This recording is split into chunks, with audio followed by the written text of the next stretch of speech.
আচ্ছা, মায়ের আরাধনা একটা নারীর পূজা চলছে, তাই তো? নারীর পূজায় নারীরাই ঢুকতে ভয় পায় মন্দিরে। এমন অবস্থা, এমন পরিস্থিতি তৈরি করে ফেলেছে অসুররা নারীর পূজায়, অসুররা এমন পরিস্থিতি তৈরি করে ফেলেছে নারীরাই আর ঢুকতে পারছে না পুজো দেবে। এটাও একটা আমাদের কাছে ধর্মীয় অনুষ্ঠান। আমি বলবো আনন্দ সবাই করো, কিন্তু সবকিছুর একটা লিমিট থাকা দরকার। এবং প্রত্যেককে বলছি, আমরা যখনই কোনো জিনিসটাকে, তার বিষয়টাকে না জেনে নেমে পড়ি কাজে, তখন গন্ডগোল হবে। এখানে আপনি কীর্তন শুনতে এসেছেন, তাই তো? তা এখানে যদি আপনি সেবা করে না এসে বিয়ে বাড়ির মতো সেজে গুজে আসেন, বা এখানে আপনি কীর্তন শুনতে এসেছেন বিদেশ ঘুরতে যাওয়ার মতো যদি ছোটখাটো পোশাক পরে আসেন, সেটা কি প্রযোজ্য হবে? হবে না। তেমন ধর্মীয় অনুষ্ঠানটা ধর্মীয় অনুষ্ঠানের মতোই থাকতে দিন। এখানে ওই রকম ফিস্ট করার মতো পরিস্থিতি উত্তপ্ত করে কখনোই ধর্মীয় অনুষ্ঠান পালন করা যায় না। পুজোগুলোকে পুজো থাকতে দিন, মন্দিরগুলোকে মন্দির থাকতে দিন। মন্দিরগুলোকে ক্লাব ঘর করে সেখানে তাস খেলবেন না, সিগারেট খাবেন না। মন্দিরগুলোকে ক্লাব না করে ভক্তির জায়গা থাকতে দিন, আর ভক্তির অনুষ্ঠানগুলোকে ভক্তির অনুষ্ঠান থাকতে দিন। না হলে সনাতন ধর্মের যে পরিস্থিতি তৈরি হচ্ছে, আমাদের বর্তমান অনুষ্ঠানগুলো, ধর্মীয় অনুষ্ঠানগুলোতে ধর্মীয় অনুষ্ঠান বলে কেউ আর মানবে না। আর মায়েদেরকে বলছি, মা বাড়িতে একটু পালন করা লাগবে, বোঝানো লাগবে। আজকে মহাপ্রভুর আবির্ভাব তিথি, তোমাকে পালন করতে হবে, মানে হবেই। আজকে দোল পূর্ণিমা, মহাপ্রভুর আবির্ভাব তিথি। বাড়িতে নিরামিষ সেবা করার কথা, প্রসাদ সেবা করার কথা। ছেলে বৌমা এসেছে বাইরে থেকে, মেয়ে জামাই এসেছে বলে অখাদ্য কুখাদ্য রান্না করব, এটা কোনো সিস্টেম হবে না তো, বাস হবে না। একদিন না খেলে কেউ স্বর্গে চলে যাবে। তাহলে বোঝা লাগবে যে কোন দিন কোনটা কি দরকার, আর একটু হলেও বাড়িতে মানা লাগে।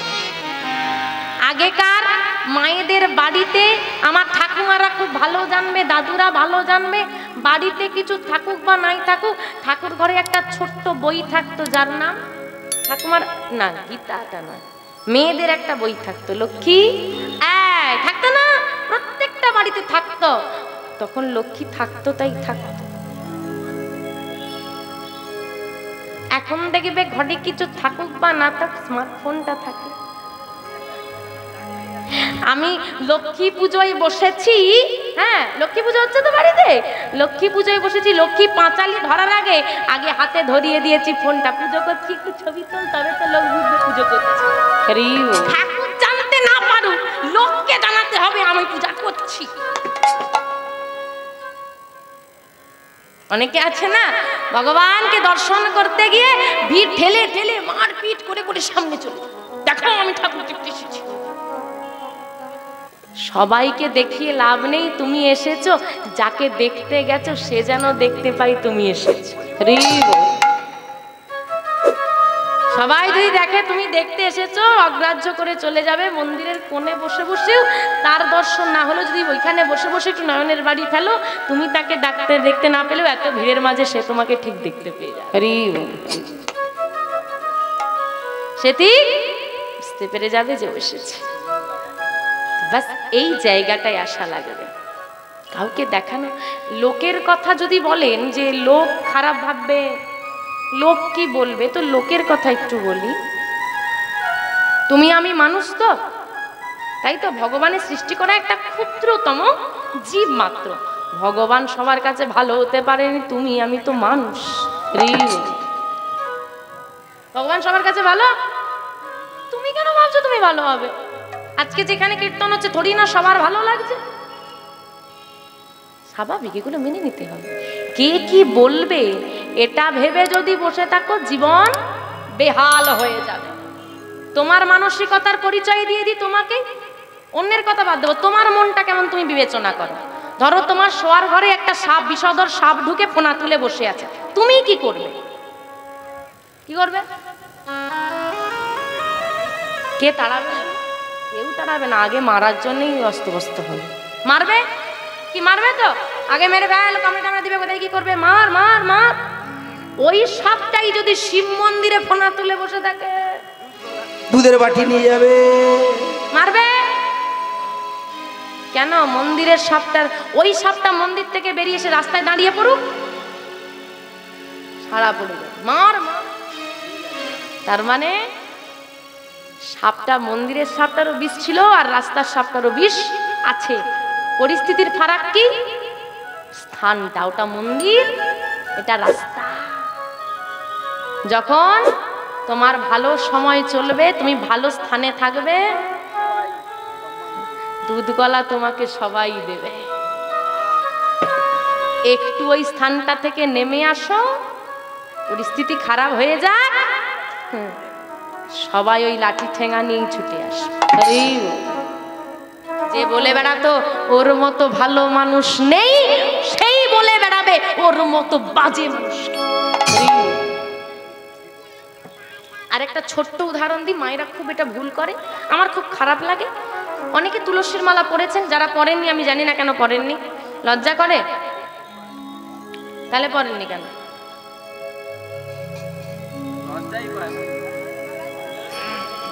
হ্যাঁ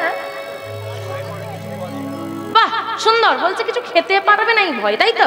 খাবার ভয়ে পড়ে নাও, গুরুচরণ আশ্রয় করে নাও, পড়ে নাও, কণ্ঠ থেকে ছেড়ে পড়বে, ঝুলে থাকে যেন, কণ্ঠের সঙ্গে ঠেকিয়ে নয়। প্রতিদিন তুলসীর মালা পড়েছ, বৃন্দা দেবীর চরণে জল প্রদান করবে, কিছু চাইবে না, শুধু এটুকু বলবে কৃষ্ণ ভক্তি দাও, কৃষ্ণ ভক্তি দাও। বৃন্দা দেবী হলো ভক্তির দেবী।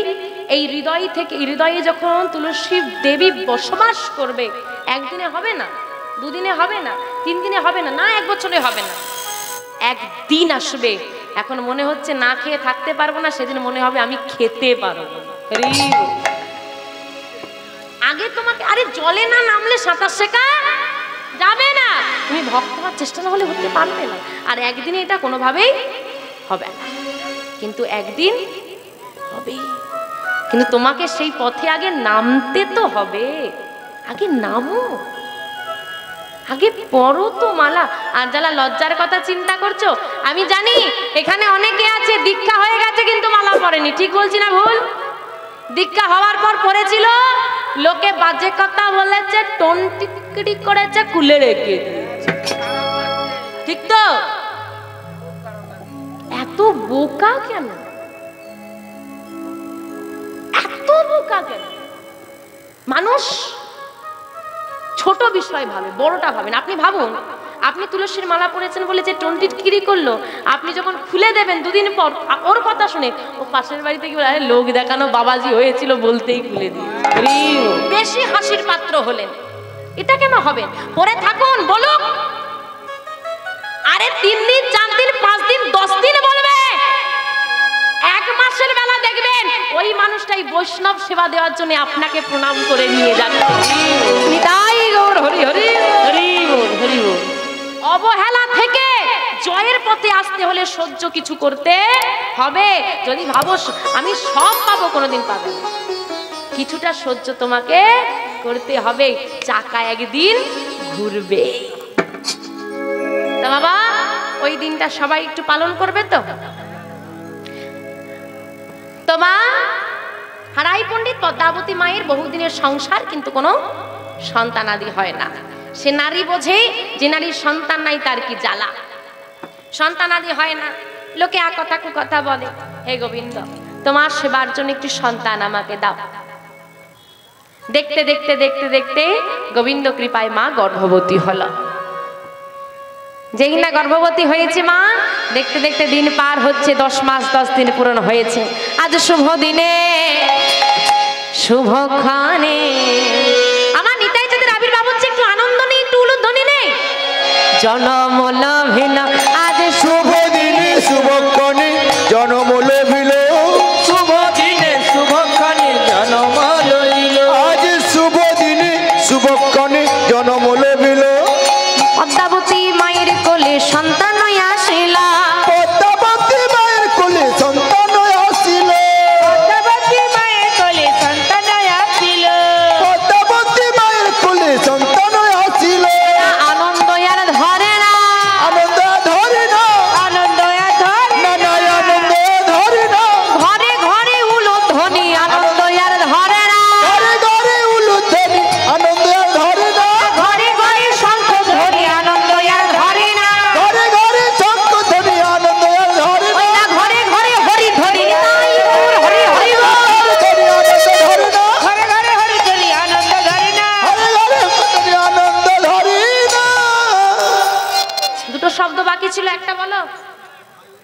রাঢ়দেশ, রাঢ়দেশ শব্দের অর্থ কি এবার বলবো। রাঢ়দেশ মানে যে অঞ্চলে চাষাবাস হয় না, মানে শুষ্ক মাটি, বৃষ্টিপাত কম। আপনাদের এখানে খুব চাষবাস হয়, কিন্তু ওই অঞ্চলে চাষবাস হতো না, তাই বলা হচ্ছে রাঢ়দেশ, লাল মাটির দেশ। এখানে চাষবাস একদম হচ্ছে না। আর আপনারা এটা খুব ভালো করেই জানবেন যে বর্তমানে কলকারখানা প্রচুর, মানুষের কাজের খুব একটা সমস্যা বর্তমানে হয় না। কেউ যদি চায় যা হোক করে মোটামুটি সংসারটা তার চলে যাবে। কিন্তু তখনকার দিন চাষবাস ছাড়া কি হবে, কিভাবে খাবে, কিভাবে দিন চলবে? দুর্ভিক্ষ দেখা দিল, অনাহার, চিৎকার, একটু আহারের জন্য চিৎকার, একটু খাবার, একটু জল। যেই না নিতাই চাঁদের আবির্ভাব ঘটলো, চৈতন্য ভাগবতে বললেন, সেই হতে রাঢ়দেশ সর্বসুমঙ্গল, সর্বসুমঙ্গল,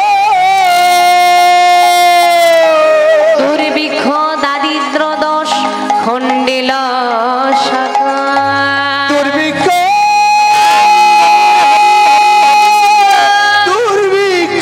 দারিদ্র দোষ খণ্ডিল সকল।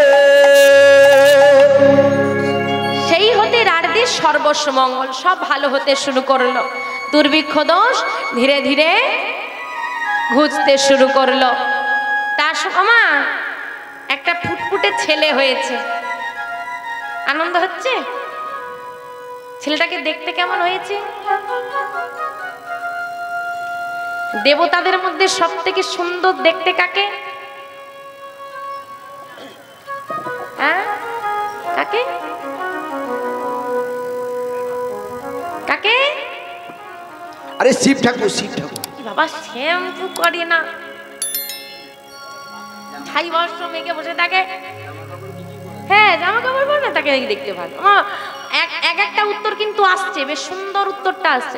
চাঁদ মামা, চন্দ্র দেবতা, বলে না চাঁদ বানাবো, তো চাঁদকে সুন্দর দেখতে। দেবতা, মহাদেব হচ্ছে দেবাদিদেব, দেবতা না। আর যারা কৃষ্ণ গৌর হরি ইত্যাদি বলছিলেন, তিনি তো ভগবান, তিনি তো হবেনই, আমি দেবতা বলেছি। যাই হোক, বলে আজকে যে বাচ্চাটা জন্ম নিয়েছে এত সুন্দর দেখতে, বলছে দেবতাদের মধ্যে চাঁদ সব থেকে সুন্দর। তার রূপ দেখে চাঁদও লজ্জায় মুখ লুকায়। ভাবো কেমন দেখতে, চাঁদও লজ্জায় মুখ লুকিয়ে নিচ্ছে। আহা, সবাই দলে দলে দেখতে আসছে। তার নাম রাখবে তো একটা নাকি? রাখো, নাম রাখো একটা। পিন্টু, পিন্টু। পিন্টু? আরে শর্ট নাম। ও ছোট নাম। মায়েরা একটা ছোট নাম রাখো দেখি। সিন্টু, দেব, দেব।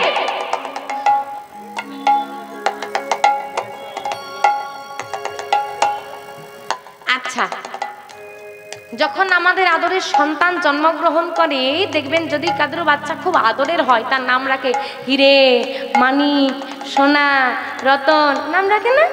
কারণ রতন যেমন মূল্যবান, সন্তানটাও আমার কাছে ঠিক ততটাও মূল্যবান।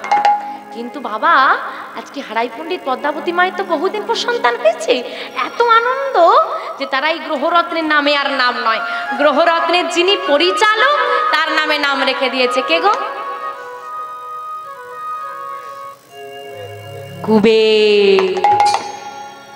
ছেলেটার নাম রাখা হয়েছে কুবের। ধীরে ধীরে কুবের বড় হচ্ছে।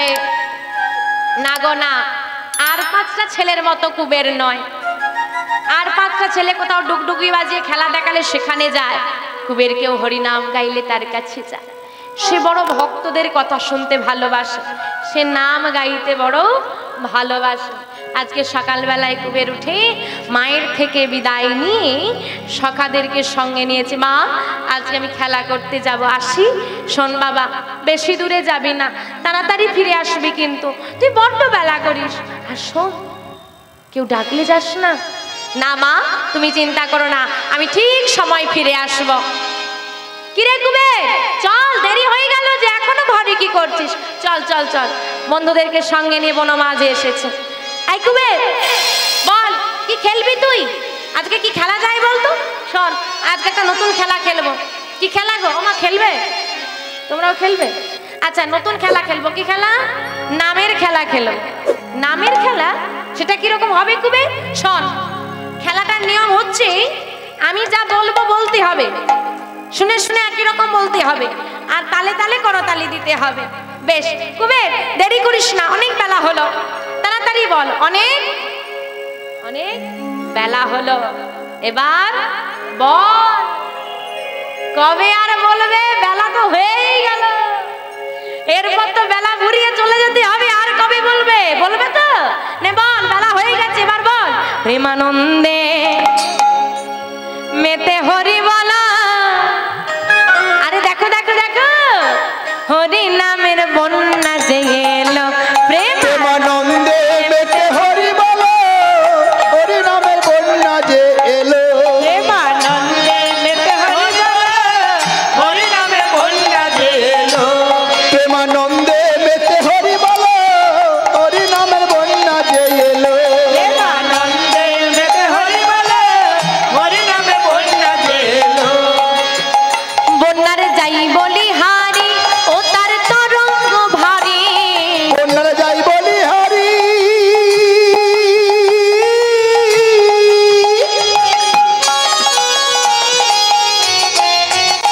ও তার তরঙ্গ ভারী।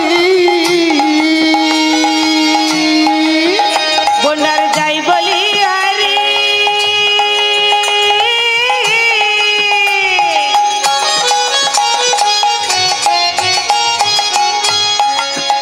ও তার তরঙ্গ ভারী। আবার প্রেম তরঙ্গে দিচ্ছে সাঁতার গোলক বিহারী। দেখো প্রেম তরঙ্গে দিচ্ছে সাঁতার গোলক বিহারী। আবার প্রেম তরঙ্গে দিচ্ছে সাঁতার গোলক বিহারী। দেখো প্রেম তরঙ্গে দিচ্ছে সাঁতার গোলক বিহারী। বন্যার যাই বলি হারি, ও তার তরঙ্গ ভারী। আমার বন্যা দেখেছো? বন্যা দেখেছো? বন্যা যখন হয় যে ঢেউ, তরঙ্গ কথার অর্থ হচ্ছে ঢেউ। আজকে হরি নামের বন্যা হয়েছে, ঢেউ দিচ্ছে, আর ঢেউটা এত ভারী, ভারী মানে বড় আর কি। দেখবেন সমুদ্র এলাকায় গিয়ে ছোট ছোট ঢেউ দিলে ভালো লাগে ঢেউ খেতে, আর বড় ঢেউ দিলে ডুবিয়ে দেয়। আজকে হরি নামের বন্যার এত বড় ঢেউ, এক ঢেউতে এত মানুষকে ডুবিয়েছে। তাহলে ভাবো ঢেউটা কত বড়। এত ঢেউ দিচ্ছে, যখন সব ভক্তরা ডুবে যাচ্ছে, ওই প্রেম তরঙ্গে, ঢেউ মানে তরঙ্গ মানে ঢেউ, ওই প্রেম তরঙ্গে সাঁতার দিচ্ছে গোলক বিহারী। কে গোলক বিহারী? গোলক বিহারী কে? গোলক বিহারী কে? কৃষ্ণ। কিন্তু কৃষ্ণ কি হরি নামের বন্যায় ঝাঁপ দিয়েছিল? কে দিয়েছিল গো? গৌর হরি। যিনি কৃষ্ণ তিনি গৌর হরি, তার মানে গৌর গৌর হরি ও গোলক বিহারী। সেই গৌর হরি আজকে প্রেম তরঙ্গে সাঁতার দিচ্ছে। আর একটা ছেলে থাকতে না পেরে সেও সঙ্গে নামলো। কে গো? গৌরের সঙ্গে। তাই দেখো, আহা সঙ্গে, ও তার সঙ্গে, আবার সঙ্গে প্রভু নিত্যানন্দ মাথারে সাঁতার দিল। সঙ্গে হরি বল, হরি বল, হরি বল। ও তার সঙ্গে প্রভু নিত্যানন্দ মাথার সাঁতার দিল। সঙ্গে, ও তার সঙ্গে, ও তার সঙ্গে প্রভু নিত্যানন্দ মাথারে সাঁতার দিল। হরি নামের বন্যা যে এলো, প্রেমানন্দে মেতে হরি বল, হরি নামের বন্যা যে এলো। প্রেমানন্দে মেতে হরি বল,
জল থাকলে নয় মানুষ তলাবে, সেটা ঠিক আছে, জল নেই মানুষ তলিয়ে যাচ্ছে, দেখেছো?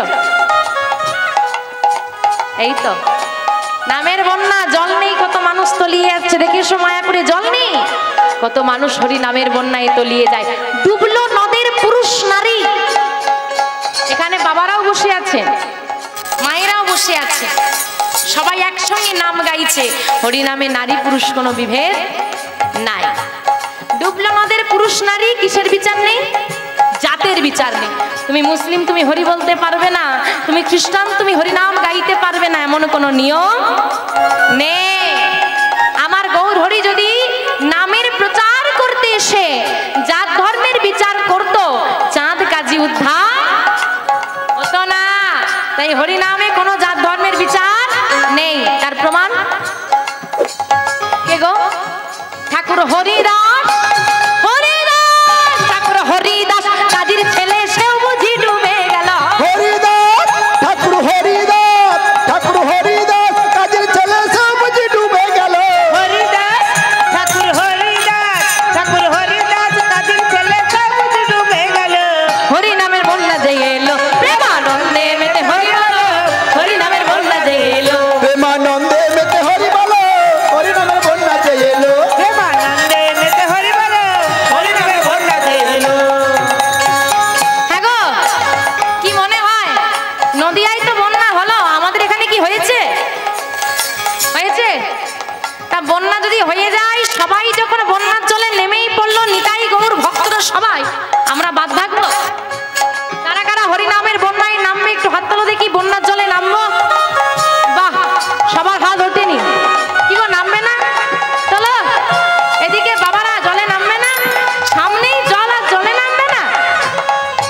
একবার হরি বল বলে তোমরা নামো সেই জলে। হরি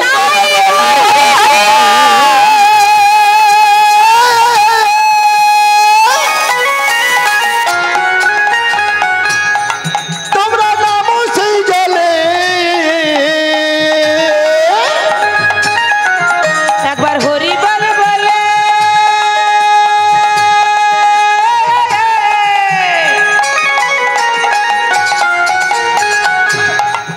তোমরা নামো সেই জলে। ডুবলো যে জন পেল রতন সন্তোষ তাই বলে। ডুবলো যে জল পেল রত্ন সন্তোষ তাই বলে। ডুবলে যে জল পেল রতন সন্তোষ তাই বলে। দেখো ডুবলো যে জল পেল রত্ন সন্তোষ তাই বলে। একবার হরি বল বলে তুমি নামো সেই জলে। এই যে নেমেছো, ডুবেছো, রতন পেয়েছো। আমরা হরি নামের জলে নামি, ডুবো দি, কিন্তু রতন আমরা পাই না। পেয়েছো আমার গৌর হরিকে? পাইনি। কেন বলো তো? আজকে কীর্তন শুনতে এসেছো, বসে আছো, যতগুলো কথা শুনছো ভালো লাগছে, বাড়িতে ঘরে চৌকাটটা পার হবে সব রতন কি করে পাবো? ডুবতে হবে। আর নামের জলে যখন ডুববে সেটা কেমন? ডুবুরি ডুবে রতন তোলে, আমরা ডুবলে আবু ডুবু খাই।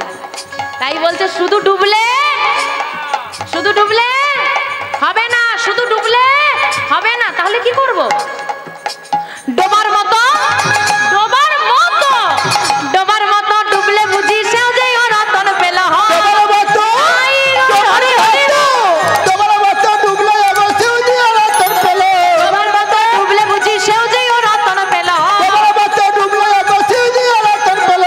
হরি নামের বন্যা যে এলো, প্রেমানন্দে মেতে হরি বলো, হরি নামে বন্যা যে এলো। প্রেমানন্দে মেতে হরি বলো, হরি নামের বন্যা যে এলো। প্রেমানন্দে মেতে হরি বলো, হরি নামে বন্যা যে এলো। প্রেমানন্দে মেতে হরি বলো, হরি নামের বন্যা যে এলো। প্রেমানন্দে মেতে হরি বলো, হরি নামের বন্যা যে এলো। বনমাঝে খেলা করছে কুবের, আর কুবেরের বাড়িতে একজন বৈষ্ণব এসেছে, একজন সাধু এসে গম্ভীর গলায় চিৎকার করছে, পণ্ডিত, পণ্ডিত, বাড়িতে আছো পণ্ডিত? বেরিয়ে এলেন হারাই পণ্ডিত। আমায় ডাকছেন? তুমি হারাই পণ্ডিত? আগে হ্যাঁ, কিছু বলবেন? পণ্ডিত আমি অনেক দূর থেকে এসেছি, আজ 3 দিন আমি অভুক্ত। তোমার বাড়িতে কি আজকে মধ্যাহ্নে একটু প্রসাদ পাওয়া যাবে? যদি তোমার কোনো অসুবিধে না থাকে তো। ছি ছি ছি ছি ছি, অমন করে বলবেন না, অসুবিধের কি আছে? আপনার মতো বৈষ্ণবকে আমি সেবা দিতে পারবো, এটা তো সৌভাগ্যের ব্যাপার। অনেকের বাড়িতে ভক্ত এসে সেবা চাইলে তারা বিরক্ত হয়, এমনটা হবেন না মা। অনেক সৌভাগ্যের ফলে ঘরে বৈষ্ণব আসিয়া, অনেক সৌভাগ্য করলে ঘরে বৈষ্ণব সেবা দেওয়া যায়। আসো, ভেতরে আসো। পদ্মা, পদ্মা, কোথায় গেলে গো? আমায় ডাকছো স্বামী? ঠাকুর এসেছেন, যাও তুমি গিয়ে একটু জল নিয়ে এসো তো। পদ্মাবতী মা ভক্তি সহকারে শুদ্ধ পাত্রে বাড়ি নিয়ে এসে চরণটা ধুইয়ে দিলেন। ঠাকুর আপনি বসুন, তুমি একটু কথা বলো। ঠাকুর আজকে বাড়িতে, আমাদের বাড়িতে মধ্যাহ্নে প্রসাদ পাবে। এতটুকু বিলম্ব করো না পদ্মা, তাড়াতাড়ি তুমি এক্ষুনি সেবার ব্যবস্থা করো। বেশ, বাড়িতে যা ছিল তাই দিয়ে সুন্দর করে সেবার ব্যবস্থা করলে পদ্মাবতী মা। মধ্যাহ্নকাল ভক্তি সহকারে ঠাকুরের কাছে সেবার পাত্র ধরিয়ে দিয়ে বলছে, ঠাকুর দারিদ্রতার সংসারে যা পেয়েছি তাই দিয়ে সেবা দিলাম, আপনি কিছু মনে না করে গ্রহণ করুন। মা এমন করে ছোট করে দিও না, সেবা যেমনই হোক না কেন আন্তরিকতাটাকে যেন শুদ্ধ হয়। রাজভোগ চাই না, রাজভোগও তেতো লাগে যদি আন্তরিকতা না থাকে। সাগন্য সুধাতুল্য হয় যদি প্রেম মিশ্রিত থাকে। দুর্যোধন রাজকীয় সেবা সাজিয়ে স্বর্ণপাত্রে কৃষ্ণকে দিয়েছিল, গ্রহণ করেনি। অহংকারের অন্ন। ভক্তি ভরে পরাশরী মা কলার খোসা খাইয়েছিল, সেটাও খেলো। ভগবান কলার খোসা সেবা করলো, তবু দুর্যোধনের অহংকারের অন্ন ছুঁয়েও দেখল। ভক্তি সহকারে মা ধরিয়ে দিয়েছে আর সেবা করলো ঠাকুর। মা, ও মা দেখো আমি এলাম, আর আমার সেবা দিতে গিয়ে কত বেলা হয়ে গেল বলো দেখি তোমাদের। যাও মা, অনেক বেলা হয়েছে, দুজনে গিয়ে সেবা করে নাও। হাসতে হাসতে পদ্মাবতী মা বলছে, ঠাকুর আমরা দুজন নই, আমরা কজন গো? কই 3 জন। আমি তো আশা থেকে 2 জনকে দেখছি, আর একজনকে আপনি কি করে দেখবেন বলুন তো? সে যে খুব ব্যস্ত মানুষ। কি গো, আর কত বেলা হবে? যাও গিয়ে খুঁজে নিয়ে এসো, চলে যাও। দেখো হয়তো কেউ নাম গাইতে গাইতে যাচ্ছিল, তার সঙ্গে চলে গেছে। কি হলো, যাও। বেশ পদ্মা, তুমি ঠাকুরকে বিশ্রামে দাও, আমি যাই ওকে খুঁজে নিয়ে আসি। বাবা যাচ্ছে ছেলেকে খুঁজতে, কোথায় গেছে? আর এদিকে মা ঠাকুরকে বলছে, আমার একটা ছোট্ট ছেলে আছে যার নাম কুবের, সকালবেলায় খেলতে বেরিয়েছে, দেখুন না এখনো বাড়ি ফিরল না। এই কথা হচ্ছে, আর বাবা চৌকাঠ থেকে বাইরে বেরোবে, ছেলেটাকে খুঁজতে যাবে। হঠাৎ দুপুরবেলা এক অদ্ভুত দৃশ্য। দূর থেকে একজন অদ্ভুত গায়ের বর্ণ বিশিষ্ট মানুষ নাচতে নাচতে আসছে। ব্যাপারটা কি হলো? যত সামনে আসছে ব্যাপারটা পরিষ্কার হলো। একে তো গায়ের রংটা খুব ফর্সা, তার উপর ধুলো মেখেছে, এমন গায়ের রং হয়েছে চুল থেকে নখ পর্যন্ত চেনা যাচ্ছে। আর সেও তার অঙ্গভঙ্গি করতে করতে, নাম গাইতে গাইতে, নাচতে নাচতে আসছি। বাবা তার অঙ্গভঙ্গি দেখে বুঝে গেল এ পাগল আর কোথাও কার নয়, আমার ঘরের পাগল। আর সে নাম গাইতে গাইতে আসছে আর বলছে কি জানো? হরি বল রে, হরে বল রে, বল রে বদনে হরি বল রে, হরি বল রে, হরি বল রে, বল রে বদনে হরি বল রে, হরি বল রে, হরি বল রে, বল রে বদনে হরি বল রে, হরি বল রে, হরি বল রে,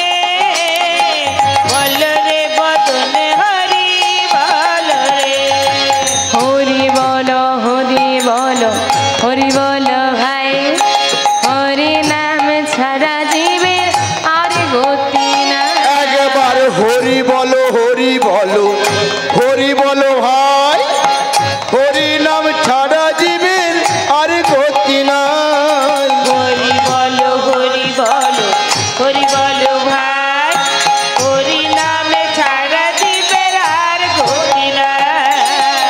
হরি বলো হরি বলো, হরি বলো ভাই, হরি নাম ছাড়া জীবের আর গতি নাই। না না গতি নাই, গতি নাই, গতি নাই, গতি নাই, গতি নাই, গতি না নাই। না গতি নাই, গতি নাই, হরি নাম ছাড়া না জীবে না গতি নাই, গতি নাই, হরি নামে ছাড়া না জীবের না গতি নাই, গতি নাই। বলো ভাই, বলো ভাই, বলো ভাই বলো ভাই, বলো ভাই বলো ভাই, নাম বলো ভাই বলো ভাই, প্রেমানন্দে বাহু তুলে, বলো ভাই বলো ভাই, প্রেমানন্দে বাহু নাম বলো ভাই বলো ভাই। সবাই তো হাত তোলে না, তো হাত তোলে না, সবাই তো হাত তোলে না, তো হাত তোলে না, মাঝে মাঝে রইল বাকি সবাই তো হাত তোলে না, মাঝে মাঝে রইল বাকি সবাই তো হাত তোলে না, শেষের দিকে রইল বাকি সবাই তো হাত তোলে না, শেষের দিকে রইল বাকি সবাই তো হাত তোলে না, শেষের দিকে রইল বাকি সবাই তো হাত তোলে না। শেষের দিকে রইল বাকি ধনী, ধনী। সবাই তো হাত তোলে না। হরি বলো রে, হরি বলো রে, বলো রে বদনে হরি বলো রে, হরি বলো রে, হরি হরি বলো রে বদনে হরি বলো রে, বলো রে বদনে হরি বলো রে, বলো রে বদনে হরি বলো রে। সামনে যেই না এসেছে বাবা আপাত মস্তক ছেলেকে দেখছে, এ কি অবস্থা চেনা হচ্ছে না। যাক এটুকু পরিষ্কার, ওর কপালে আজকে কষ্ট। তো যখন দেখেছে মা মোটামুটি লেগে যাবে, মায়ের ছেলে তো বাবা একটু দূরে দূরেই থাকে, আর ছেলেটা প্রবেশ করে একেবারে ও মা! এটা মাই মেনে এত নোংরা গায়ে ধুলো মেখে সে জড়িয়ে ধরেছে, অন্যকে বলতে বস মা, মাই হয়। মায়ের কোনো বিকল্প হয় না। কত নোংরা ফেলেছি মায়ের স্বাদের ওই আঁচলে, কোনোদিন বলেনি সরে যা। কত ব্যথা দিয়েছি মায়ের স্বাদের ওই বুকে, তবু কোনোদিন বুক থেকে সরিয়ে দেয়নি। যাও যাও যাও, কি আগে প্রণাম করো, উনি একজন বৈষ্ণব ঠাকুর, যাও গিয়ে প্রণাম করে এসো। আমি প্রণাম করব? হ্যাঁ করতে হবে, যাও। ছোট্ট কুবের মাকে ছেড়ে দিয়ে আসছে, সন্ন্যাসী ঠাকুরকে প্রণাম করবে।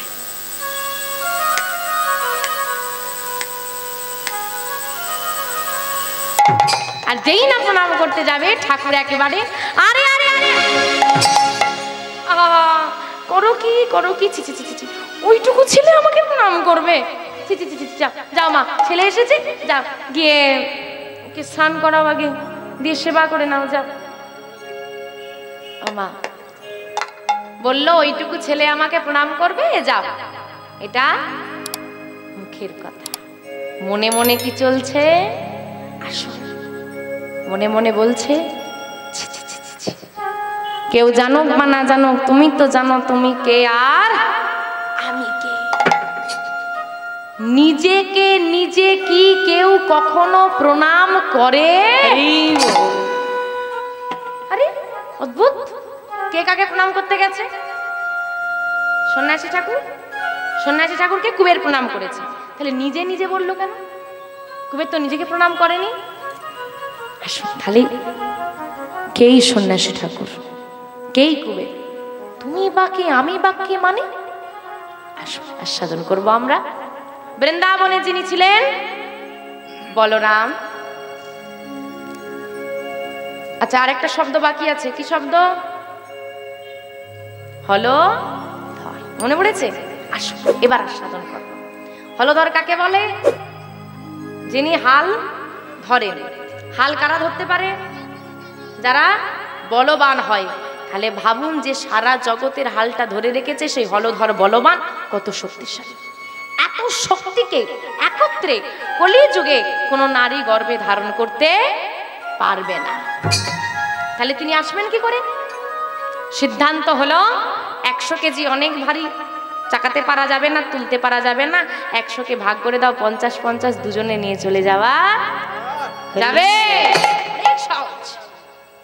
বলরামের শক্তি হলো 2।